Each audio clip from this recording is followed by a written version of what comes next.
نستغفره ونعوذ بالله من شرور أنفسنا ومن سيئات أعمالنا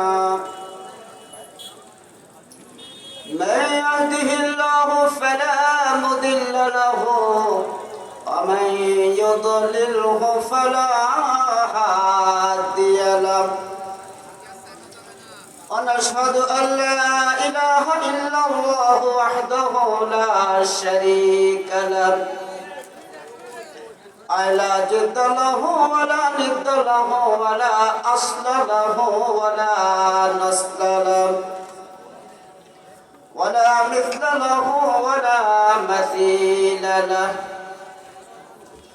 ونشهد أن سيدنا وسندنا وطبيب قلوبنا ومولانا محمدا عبده ورسوله الذي أرسله بالحق بشيرا ونذيرا وداعيا إلى الله بإذنه وسراجا منيرا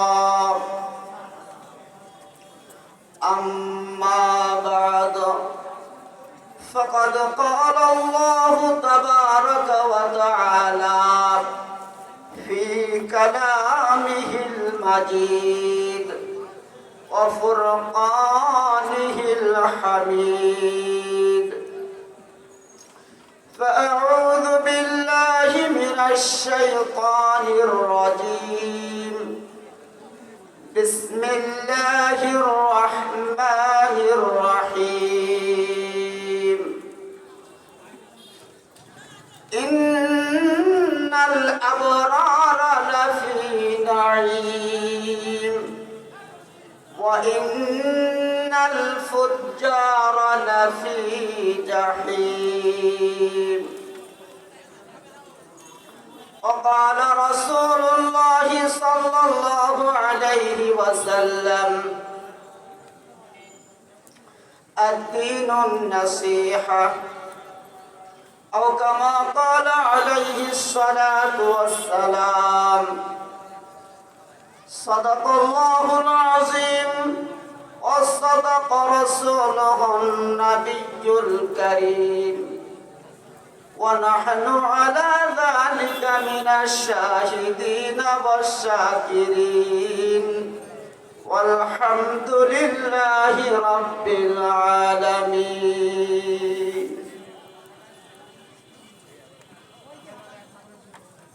ঐতিহ্যবাহী বরনাল ইলিয়াসাবাদ ইউনিয়নবাসী কর্তৃক আয়োজিত এই মহতী জলসার মান্যবর সভাপতি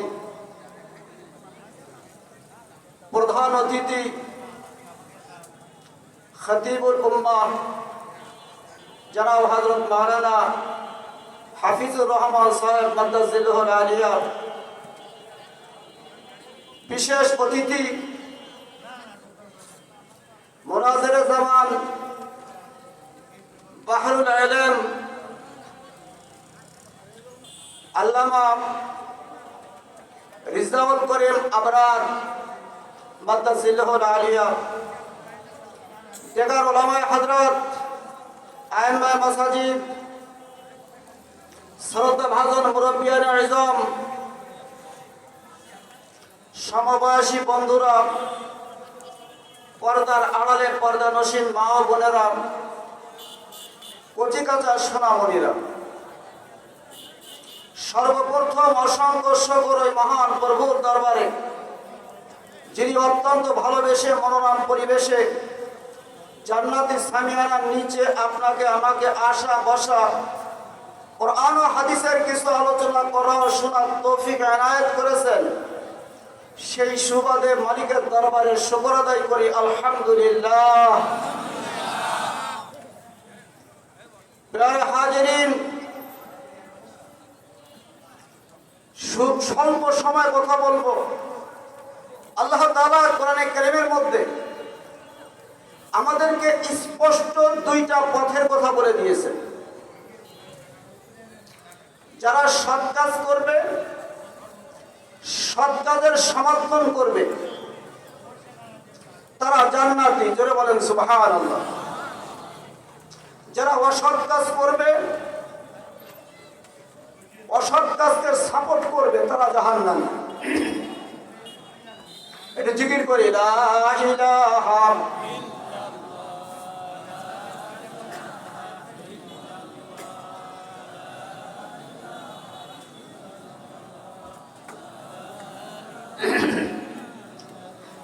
হাজিরিন। বলতেছিলাম পথ দুইটা, ভালো কাজ করবা, সৎ কাজ করবা, সৎ কাজের সমর্থন করবা, জান্নাতে চলে যাবা। অসৎ কাজ করবা, মন্দ কাজ করবা, অন্যায় কাজ করবা, অন্যায় কাজের সমর্থন করবা, জাহান্নামে চলে যাবা। আল্লাহ তাআলার স্পষ্ট বাণী। বন্ধু, সেই সুবাদে বলতে হবে যে আমরা যদি সৎ কাজ করি আর সৎ কাজের সাপোর্ট করি, সহযোগিতা করি, তাহলে আমাদের ঠিকানা কোথায় হবে? জোরে বলেন। অসৎ কাজ করলে, মন্দ কাজ করলে, অন্যায় করলে, অন্যায় সাপোর্ট করলে কোথায় যেতে হবে? কথা পরিষ্কার। এ জায়গার পরিষ্কার কথা, দুইটা পথ মাত্র। এই দুইটা পথে আমাদেরকে আগাইতে হবে। তো আল্লাহ তাআলা আমাদের সবাইকে সৎ পথে আগাবার তৌফিক দান করে। প্রিয় হাজিরিন, বিখ্যাত তিন আব্দুল্লাহ, গোটা পৃথিবীর মধ্যে বিখ্যাত,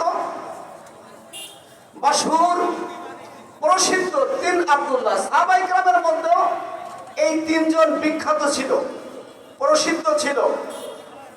আমরা এই তিন সাহাবী, এই তিন আব্দুল্লাহ পরিচয় জানতে চাই।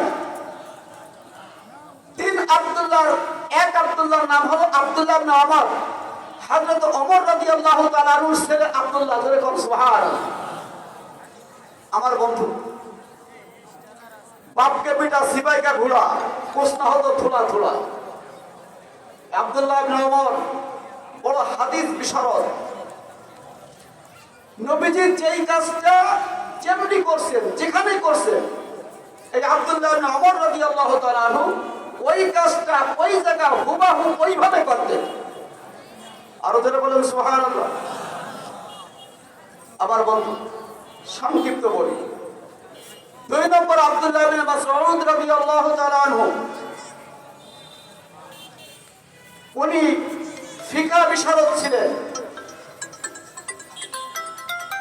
মাসআলার জাহাজ ছিলেন,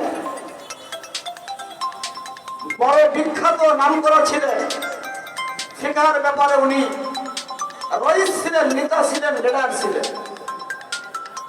তিন নম্বর আব্দুল্লাহ ইবনে মাসউদ রাদিয়াল্লাহু, আব্দুল্লাহ ইবনে আব্বাস রাদিয়াল্লাহু তাআলা আনহু, রাসূল করিম সাল্লাল্লাহু আলাইহি ওয়াসাল্লামের আপন চাচা আব্বাস, তারই ছেলে আব্দুল্লাহ।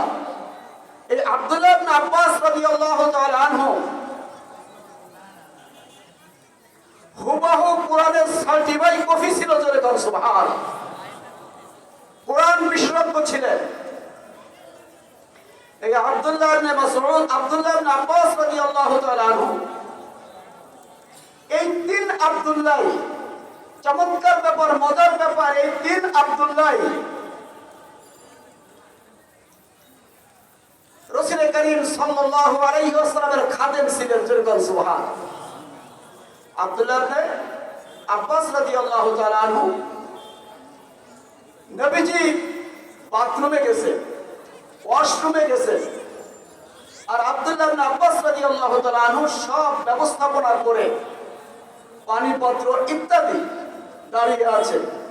নবীজি ওয়াশরুম থেকে বের হয়ে জিজ্ঞাসা করলেন, এই পানিপত্র কে রাখছে, এই লোটাগুলা, এই ব্যবস্থা কে করছে?